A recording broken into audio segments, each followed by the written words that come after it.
Hi, this is the Mountaineer Traveler with me, your West Virginia native mountain traveler, Beach Vickers. And today we're going just south about 15 miles from Los Angeles, California to a very special place that I think you'll enjoy. There's a lot of surprises there. So hop in, come aboard, because you know, if we're going there, you're going too. Well, here we are at Heritage Park. This is a city-operated park right here in Santa Fe Springs, California. Come on in, follow me. Welcome, I'm the Mountaineer Traveler, and you're with me, Mountaineer native, Beach Vickers, on a tour of Heritage Park, Santa Fe Springs, California. We're here on a Saturday morning. It's quiet and beautiful, and we're going to show you some of the sights of this interesting location. Of course, it's operated by the Santa Fe City Library, and it is based on the ranch that once stood here of Harvey Hawkins back in the 1890s, where he raised his livestock and raised his citrus fruit to sell throughout the United States and world. But guess what? You're going to be surprised. Our first surprise here as we walk into the park is we're going to see something you don't expect to see in Southern California, and that is a windmill. Now you can see the wind slightly picking up on the flag as you see the blades of the old windmill here at Heritage Park. These blades are 14-foot length blades, which is twice as tall as me, just about. And the original was on this site had 20-foot long rotors. Now if you look at that American flag, which is now starting to show off for us this morning, I wanted to tell you something special about it. I don't know if you can count the stars or not, but the park tells me that that is actually a 43-star American flag. Alas, Wyoming became a state and this flag was never again used.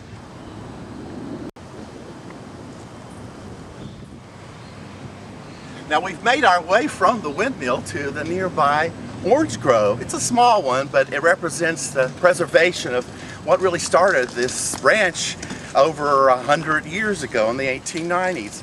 So they still have some of the orange trees here that you can walk through at the park and enjoy. And at certain times of year you see the fruit or you see the blossoms that are blossoming and represent the agriculture of that era still going on elsewhere today. But these have been preserved for your enjoyment.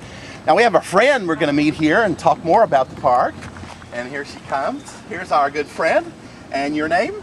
Joanne Fish. Joanne Fish. Joanne has a good story, and she's the one who actually invited us to this park because she discovered it before I did. And how did you come to know about this little heritage park in Santa Fe Springs, California? Well, the park actually is next to a business park, and my office was right next door. So I used to walk to this park every day and have lunch. And there's a little cafe over there where we would bring our lunch and have a little picnic every day. Now we're going to take our friend Joanne and show you something else that's right next to the windmill. Another surprise, kind of our theme today, surprises in this heritage park.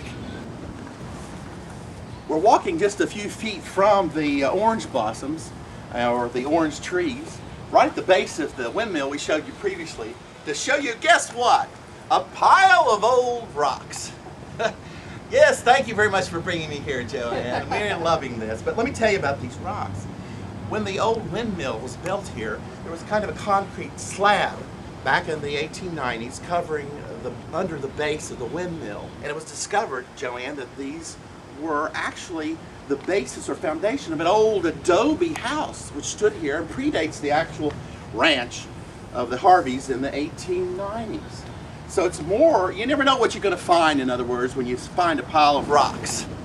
Now, I think Joanne has something else she wants to show us. Yeah, if you like these pile of rocks, I've got something else on the other side of the park you're absolutely going to love. Intriguing. Let's go see what we have. Come on. Well, here we are at the next location in the Heritage Park. Joanne, my friend, has brought me. Let's see what Joanne has found. Joanne, what's this, do you think? This is actually the ruins of the adobe structure that the Ontiveros family lived on back in 1815. So even before, are you saying the Hawkins Ranch was here, there was an established adobe family living in adobe. These foundations show the rectangle of the rooms on the same location. That's exactly. This was their home back in 1815. That's interesting. And you can see it's similar to the adobe ruins that we found next to the windmill, but those were more fossil-filled volcanic rock. And these, I'm told, are more of the sandstone variety, which was the useful foundation in that era. Now, I know something to show you, Joanne. Why don't you come with me? This morning when I came to the park, I didn't know what this was, but I'm going to tell you what it is. Come on over. It seems that the Mountaineers had a pit or a depression near their home in the early 19th century, where they threw their trash, their scraps from their food. And we see under this glass preserve, when the excavation was done at the Heritage Park, there are cattle head, there are teeth of livestock, there are goat bones, there's chicken bones, tossing the leftovers out here to rot in the depression in the yard. I guess you could say it's kind of a 1815 version of garbage disposal. We're here at the Tongva village at Heritage Park. The Tongva were here 3,000 years ago, and they built their homes something like this. It was just a thatched building, round, a chimney opening on the top, and a great place for kids to play in and out today. Much cooler inside, naturally, and it's all biodegradable. Here's some little Indians coming out. Hey, Indians! Let me see you.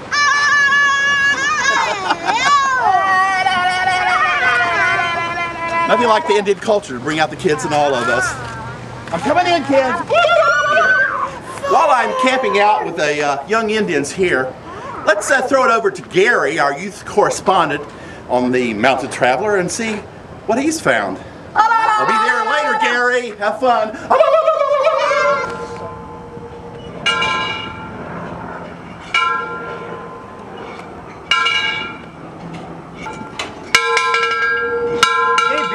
I'm over at the Atchison, Topeka, and Santa Fe Railroad.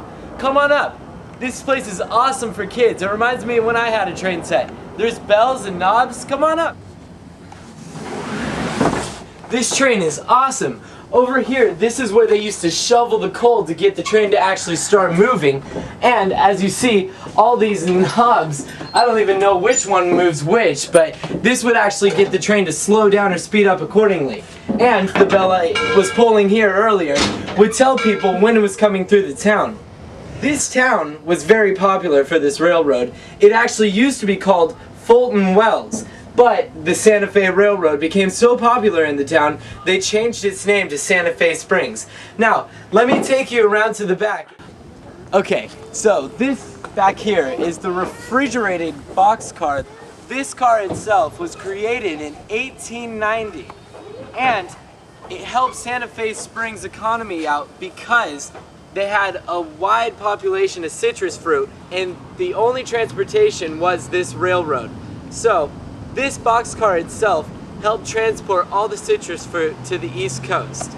Now, back over to Heritage Park, I think Beach is somewhere, so let's go see if we can find him. Oh, you found me. I'm here in the carriage house, and I found that we could dress up like pioneers. In fact, some of the kids that were playing Indians before were pioneers now. And right here are some of the carriages that they would have driven back then in the ranch in the 1890s. Hey, Beach, there you are. Hey. Oh, speaking of automobiles, I found trains outside that I wanted to show you. Well, let's go see the trains that Gary's found. Come on. So, here we are, Beach. We're at the caboose of the train. Speaking of the caboose of the train, we're at the end of our too-short visit to Santa Fe Springs, California. So until next time, it's Beach, Vickers, and Gary Nelson here at the Santa Fe Springs Heritage Park, saying this is the Mountaineer Traveler. See you next time. If we're going there, you're going with us. Whoa, let's leave!